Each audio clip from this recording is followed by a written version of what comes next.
These videos are not for children. Alright, so before we get to the main point of this video, while I was writing the script, two things. One, Dill Circus episode 9 teaser came out, the final act. And unlike the other episodes, this one's going to be a movie that's hour long, and it's going to be in theaters. Now, most people think this is unnecessary because you can just watch on YouTube for free, and yes, I agree with that. Plus, Glitch did say that they would come out on YouTube first before anywhere else. And second, I am terrified about what's going to happen at the movie theaters. This fan base is cringe fest, unemployed, touch grass as is. We do not need them harassing those poor innocent workers in the movie like the same niggas did with the Minecraft movie. Seriously, those poor janitors, bro. Someone go check them on them. So yeah, you're going to see this movie beware of the fan base. Anyway, so on to the actual point of the video. 2 days ago, we had the 3-year anniversary of Miraculous Episode 4, The Camping. Now, I originally just made fan art this episode, and I said I was going to review it because, one, my channel wasn't being recommended enough, so I feel like I was wasting my time since no one was really checking in on what I was doing. 2, I was suffering from burnout. And 3, I want to focus on developing my own universe and creating and reviewing other things. However, I decided that I was going to change my mind after we watched the episode, and since I got more subscribers as of recently, I was put into a better mood. Now then, let's actually get this started. So we saw with Uzi, her group, going to this whack-ass, fuck-ass camp. She wanted to come here by herself originally because this was a place where her parents, Khan and Ori, met, and her mom went missing, but she found evidence in the last episode that she may or may not still be alive. So she can look in this place, she can see what happened to them. However, Teacher is an asshole, so he brought one there because he's a douchebag. No Doll, though, because last episode, Lizzie's girlfriend Doll, as seen right here, she kind of may or may not turn into a supervillain, and she had to go into hiding for a bit. But hey, that's just a theory. A film theory. So, while Uzi does a thing, V and then decide, let's go camping, let me touch ya. That's a bad reference. But no, they disguise themselves as camp counselors. Uzi becomes sad because V and N are having fun with everyone while she's not. Also, V randomly threatens Uzi that she'll murder her because first episode she fucked up her and Jay's plans on killing the other drones for food, and for chaining her up in episode 2 for rage baiting. She finds this little digital note that tells her to look here, or something like that. While trying to go outside, her classmate accidentally almost throws a spear at her, how she sauces her with her new superpower, the Solver. She accidentally malfunctions and turns into some type of living flesh thing, alien creature, and it freaks her out.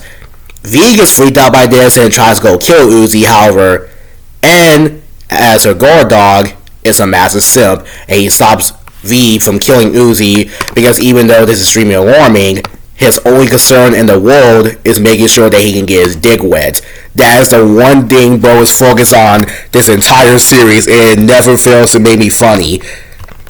Anyway, so Uzi is breaking mirrors in the same cabin. She is tripping balls. She is on drugs, ecstasy, lean, literally everything ever. Like, seriously, bro. Like, what's with everyone having a fucking acid trip in this show? So these two random drones go to try to find a place to fuck in the forest. No, like, I'm actually dead serious. Like, they actually try to find a place to make out, and they find a cabin that Uzi is conveniently hiding in. So they get stuck up on, killed, and eaten by the coldest transformation to the series, Solver Uzi. As you look, I need to glaze Solver Uzi for a sec. I fucking love this character. Now, the Mark version of the main characters isn't exactly a new thing. Sonic X comes to mind, but I love Solver Uzi. Seeing Uzi fully go insane and embrace her darkest side, freeing herself from reason, and become this all-powerful conqueror that can slaughter anyone she wants to, is so damn entertaining. I especially love what she does with N too, because they're both weird and they're both crazy. Like, side note, this episode got a little sequel show called Uzi and N's Camping Day, where she just fucking kidnapped and tortured V, and then N just sat there and watched because, again, he's a simp, he doesn't want to get his ass beat. So yeah, even this Samuel Jones is scared of this thing. Although this is kind of a negative with the episode, which I'll bring up at the end. So Aang goes looking for his girlfriend because he's a simp. He finds this thing called zombie drones. He touches a book on it, and another drug trip. What is with everyone being on drugs in the show? Lizzie, the popular girl who was Doll's partner in crime, is getting chased by Uzi because she helps V in rage baiting, and she almost killed everyone with Doll in the last episode. V intervenes because her and Lizzie are forming a lesbian friendship, and to the surprise of literally nobody, she gets her ass kicked. Uzi grabs her tail and prepares to kill with it. However, we get my favorite part of the episode. And Keeley shows up, grabs his little wife, and then he just fucking chucks her ass 500 feet in the sky. I love the fact that Solver Uzi is so strong to defeat worker drones or any kind of drone type. Yeah, her husband just Keeley picks her up and he just fucking defeats her with no effort. Although because they're both simps for each other, that's probably why. Yeah, I like how it was so good that it really took her back to normal in the first place. So, it was so powerful that she turned back to normal, and this nigga ends somehow teleports in the goddamn sky, free falling next to her. He doesn't use his wings, so I don't know how this happened, but I guess the Robusty's that powerful. So, Uzi hides her newly formed demonic wings, where she tells N that she's worried that he won't like her now that she's weird, and that she's pretty much a monster. However, they bond over the fact that they're both murderers, they're both weird, they're both insane, they're both goobers. Still they still get to fuck each other. Because that is the one thing they are worried about. Literally every single episode, that is all they still are worried about ever. Demonic entity possessing Uzi, trying to kill her friends. Bo's only concern is making sure he gets to fuck her, and Uzi's only concern is making sure she can get fucked. Bruh, you cannot make this shit up even if you tried.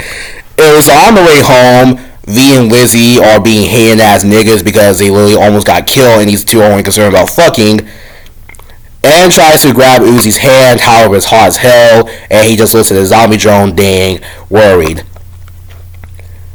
Well, not as good as the last episode of Prompting, which is my favorite episode of the series, second favorite being Mass Destruction. I still think it's a pretty solid, decent episode.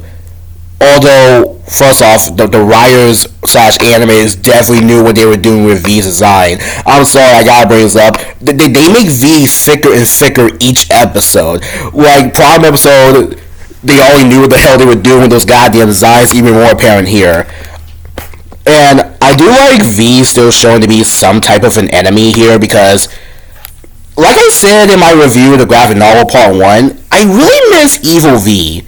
Like, the funny rage baiter that is more cool, I like, but I don't know, something about this creepy, manic, Horace Nails V I really like, I really miss it. Like, I really wish this got brought back someday. And being loyal per usual, standing his ground for his girlfriend is so wholesome. Like, bro's really only concerned about her, and I love it. That's why I love them as a couple. It's not some type of fetish. It's not some type of forced romance. It was planted at the beginning of the pilot and further expanded on the best episode of Prompting, and it feels like a normal, wholesome, healthy romance. And the fact that they can whoop each other's asses too, so neither of them are helpless, is another factor I like. Lizzie isn't as funny as she usually is, mainly because she doesn't have Doll to play off of, and she doesn't have much screen time with V, but still, I think she's a funny character. The one problem I do have, Solver Uzi was not realized enough. I love the way she set up too. These two teens sneak into her lair. You see this giant demonic wing, and then this giant X takes over the screen. And then her going to fight V and easily overpowering her was a nice touch because the disassembly drones were thought to be the strongest of the drones, but you got this new entity coming in that is an evolved form of a worker drone that was previously feared by them, so it establishes new threats. However, Uzi turns evil way too late into the episode. Like, most of the episode is about, there's no real signs of it, but then she accidentally crashes the screen right here. She gets a new power. She tries to look for her mom. She starts tripping balls and goes on ecstasy. You get this cool introduction, this fire-ass logo, but by the time we get here, the episode's almost over. So we don't really have time to play around with a demonic version of the main character, which is really sad because I really wish we got more of her. Although my second favorite episode, Master Structure, which I'll review, we do get more Solver Uzi, which is a really nice touch. And we got a cool fight scene with her and Nori, spoiler alert. So we do got that. May not be the best episode ever, but it's still worth a watch, and it's a good anniversary. Later.